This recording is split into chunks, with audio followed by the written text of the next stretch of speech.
একাকিত্ব যখনই মানুষ হবে তখনই তার মনের মধ্যে হিংসা, জেদ, হতাশা, ফ্রাস্ট্রেশন, যেটা থেকে আজকে সুসাইড করছে মানুষ শুধুমাত্র একাকিত্বের জন্য। হিংসা বর্জন করতে হবে, রাগ বর্জন করতে হবে, এটা একটা ম্যাথামেটিক্স। রাগ আমাদের শরীরকে অনেকগুলো ক্ষতি করে, আপনার হরমোনজনিত প্রভাব বিস্তার করে।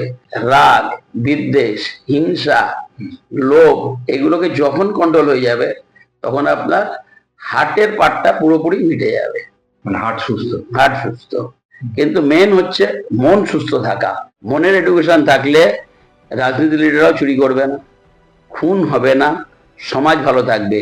সবই হচ্ছে মেন্টাল এডুকেশনের অভাবে আজকে যে দুর্নীতি তৈরি হচ্ছে পলিটিসাইজেশনে, সেটাও মেন্টাল এডুকেশন। আমি এই টাকাটা নিয়ে কি করব, এই টাকাটা না থাকলে কি আমার জীবন চলতো না?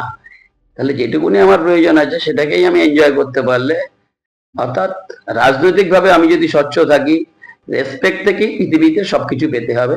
এবং মন তৈরি না করতে পারলে, মন একটা ম্যাথামেটিক্স, আমরা যেমন ম্যাথামেটিক্স অঙ্ক করি, মন ম্যাথামেটিক্স হচ্ছে একটা সব থেকে বড়, এটা হচ্ছে মেন্টাল এডুকেশন। আমি সবসময় লোককে বলবো এই ক্লাস আমাদের দেশে নেই, আমি নিজেও করতে চেয়েছি। মেন্টাল এডুকেশন সেন্টারে জয়েন করানো দরকার এখনকার বাচ্চা কাচ্চাদের।